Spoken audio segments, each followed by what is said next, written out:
이번에는 커피하우스에 대해서 살펴보겠습니다. 역사적으로도 아주 중요한 부분입니다. 커피의 역사에서 커피하우스는 꽤 오랫동안 사회활동과 의사소통의 중심지였습니다. 의사소통의 중심지라는 이 표현이 중요한 부분입니다. 오늘은 그것에 대해서 집중적으로 좀 설명드릴까 합니다.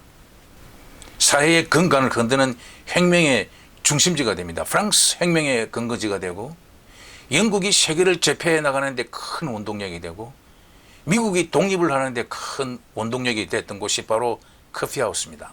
지난날의 커피하우스의 모습은 전혀 찾기가 힘듭니다만은 커피하우스의 역사를 살펴보지 않을 수가 없습니다. 아주 중요한 요소입니다. 자, 갑시다. 예, 그래요. 오늘날의 커피집은 과거의 커피하우스와는 달리 더 이상 사회와 정치 활동의 중심지가 아닙니다, 이제는.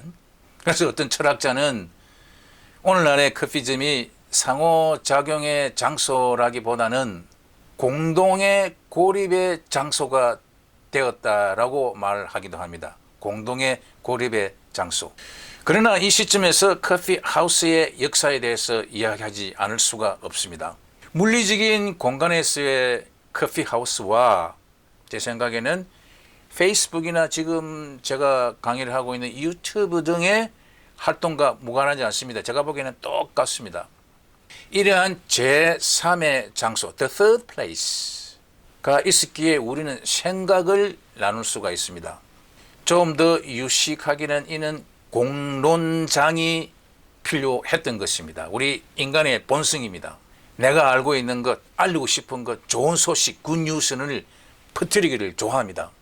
페이스북이 그럼 우리의 속성을 알았기 때문에 전 세계적으로 페이스북이 장악을 할 수 있었고, 지금 이런 유튜브 채널도 마찬가지입니다.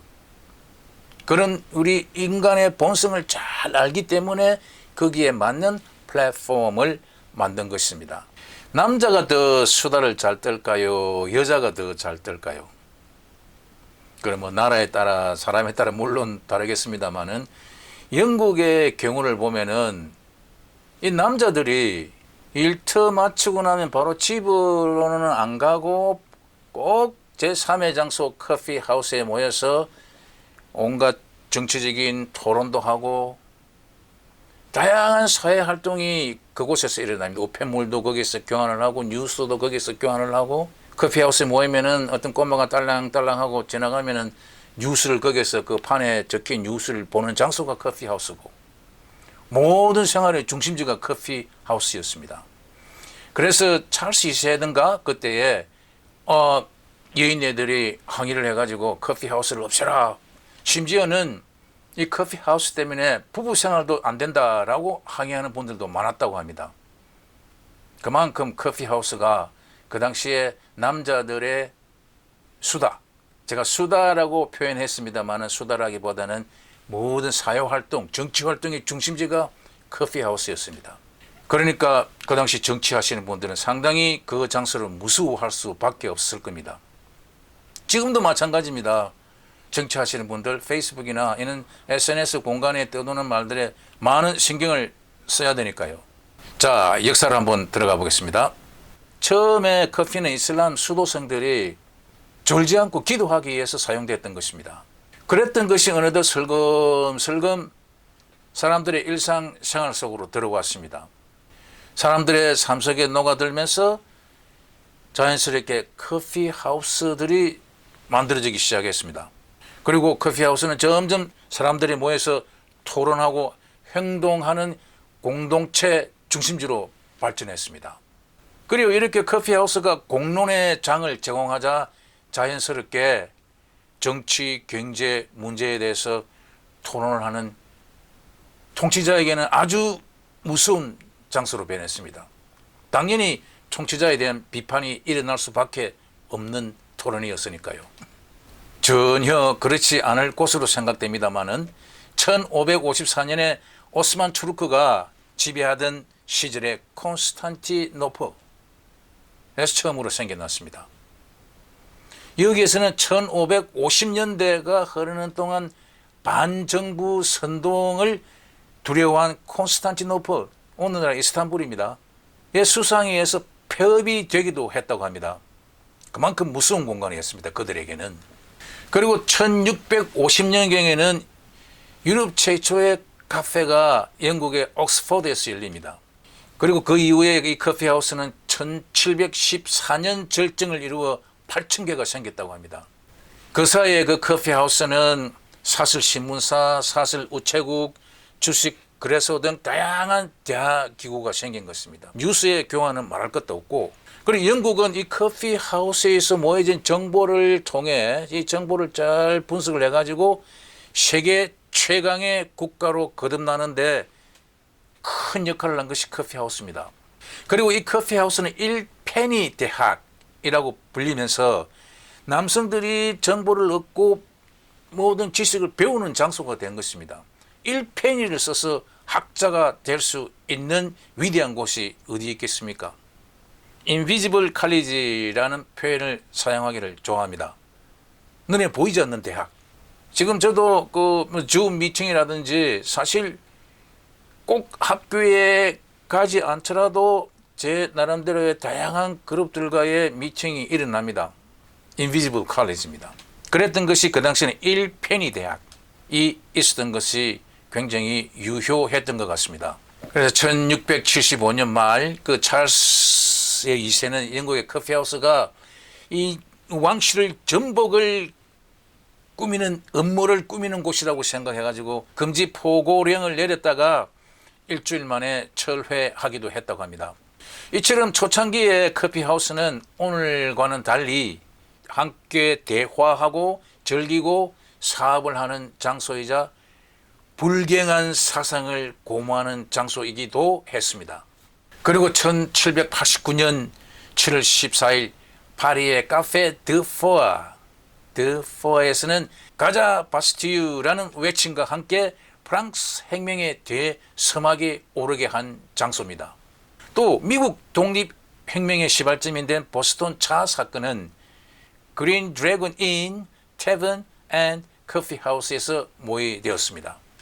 미국의 독립선언문이 최초로 일반 대중에게 큰 소리로 낭독된 곳은 필라델피아의 상인들이 만든 머천트 커피하우스가 이름을 바꾼 시티 태븐이었다는 사실도 역사적으로 아주 중요한 사실입니다. 자, 역사는 그 정도, 터키, 영국, 프랑스, 미국 정도로만 살펴보고 나름 결론입니다. 제 개인적으로는 이 페이스북이라는 하나의 커피하우스라 그럴까요? 실제 물리적인 커피하우스, 커피를 마시는 곳은 아니지만은 여기에서 제가 강호의 고수들을 많이 만났습니다.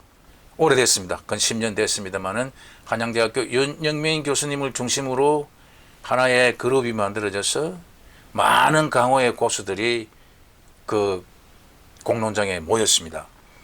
그래서 그 내용들이 책으로 출판되기도 하고 The Dialogue 1 and 2라는 책이 출판되었습니다. 그리고 오프라인 공간에서도 자주 만나서 서로 지식을 나누면서 아까 이야기했던 하나의 인비지블 칼리지가 만들어졌습니다. 제가 뭐 솔직히 말씀하건대 저는 제 전공 분야에 대한 지식을 책에서 학교에서 배웠던 것보다는 페이스북에서 만난 강호의 고수들로부터 더 많이 배웠습니다.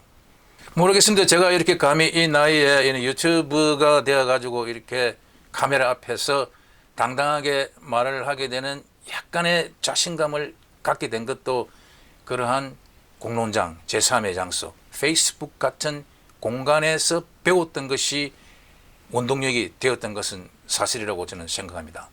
그래요. 앞에서 설명드렸듯이 영국이 대영제국, The Great Britain이라고 불릴 수 있는 배경에는 커피하우스가 있었다. 1페니 대학의 힘이었습니다.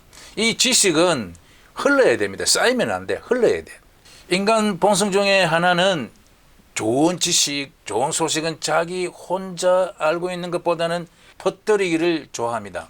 굿뉴스, 굿뉴스, 굿놀리지가 있으면 퍼뜨립니다. 그 누구 하나가 글을 올리면, 즉 스레드를 만들면 거기에 주렁주렁 댓글이 달립니다. 어떤 때는 엄청나게 깊게 댓글이 쭉 달립니다. 아름다운 모습입니다. 절대 악의적인 것은 없었습니다. 때로는 그 의견에 대한 찬반 토론은 있을 수 있습니다만 아주 예의껏 진행되었습니다. 때로는 찬반이 필요합니다. 틀렸다기보다는 나는 생각이 좀 다릅니다라는 견해를 내세우면서 아주 조화롭게 진행이 되었습니다. 그렇잖아요. 우리가 동네 시골에서라든지 동네 오프라인 공간에서 마실 나가듯이 저는 그 페이스북에서 이렇게 쭉 한 번씩 들어가지고 좋아요를 꾹꾹 누르면 읽어보고 좋아요를 꾹꾹 누르면서 남의 집이 뭘 생각하고 있는지 뭘 하고 있는지를 다 알게 되는 것입니다. 남의 집 시골에서 남의 집 숟가락 몇 개인 것을 아는 듯이 그 담벼락에 좋아요를 누르면서 그 사람에 대한 모든 것을 알게 되는 것입니다. 그러니까 자연적으로 나름 하나의 커뮤니티가 만들어지고 많은 정보가 그 안에서 교환이 됩니다. 일종의 게이트키퍼의 역할을 하는 곳이라고 할까요? 외부에 있는 다른 소식을 여기에 전하고 여기 있는 소식을 또 외부에 전하는 게이트키퍼라고 합니다만은, 자, 아주 좋은 공간입니다. 자, 그렇다면은 기업에서는 이런 활동을 어떻게 하면 좋을까라는 부분입니다. 제가 옛날에 봤던 신문 기사입니다만은 핵심은 아이디어의 충돌과 융합에서 나온다라는 기사였습니다. 자, 그 부분을 잠시 인용을 하면은 모든 기업이 조직 내에 왕성한 혁신 분위기를 만들려고 고민하고 있다. 이 고민에 대한 하나의 대안은 다음과 같다라고 이야기합니다. 17세기 영국에서 각기 인사들이 모여 커피를 마시며 혁신적 아이디어를 쏟아냈던 커피 하우스를 도입하라고 공고합니다.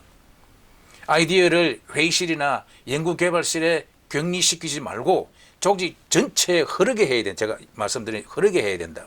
구글과 3M은 전체 시간의 20%를 여가나 취미에 투자하는 20% 시간, 핵심 휴식 시간 제도를 실시한다고 합니다. 20년간 350개의 디자인상을 휩쓴 디자인 컨설팅 회사 IDEO는 틀을 벗어난 아이디어를 중시합니다. 매주 월요일 아침에 쇼 앤 텔이라는 회의로 시작한다고 합니다.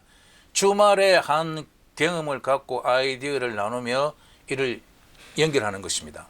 아이에게 사준 장난감이 뭐냐, 기억에 남는 영화 대사가 뭐냐 등을 베개 낙서해가면서 서로 토론하며 자유롭게 브레인스토밍. 그렇습니다. 아무 것이나 좋습니다. 서로가 가진 생각을 털어놓고 자기가 좋아하는 표현을 해놓고 노는 듯 하다가 어느 순간 좋은 아이디어가 나올 수 있기 때문입니다. 이런 공간이 페이스북이 큰 역할을 해줬습니다. 그래요. 이런 매개체, 매개하라라는 책도 있었습니다만은 제가 저번에 설명드린 그 플랫폼 개념과 크게 다르지 않습니다. 가진 것을 서로 주고받으면서 서로가 같이 커나가는, 제가 표현하기 좋아하는 환원주의라기보다는 전일주의, 부분의 합은 산술적인 전체라기보다는 훨씬 더 크다, 부분의 합은 전체의 합보다 훨씬 더 크다라는 전일주의 생각. 예, 가진 것을 서로 나누면서 생각도 못했던 것만큼 커지더라 라는 사실, 매개하라라는 그 단어 여러분 기억하시고요. 그래서 제가 젊은 분들에게 항상 권하고 싶습니다. 생각의 크기를 우리 세대가 했던 그것보다는 여러분들은 훨씬 더 크게 전 세계와 당당하게 맞서라라고 말하고 싶습니다. Stand tall. You have to go your way. 아주 당당하게 여러분들의 길을 가십시오. 예, 그렇습니다. 커피하우스가 이토록 큰 힘을 가졌습니다.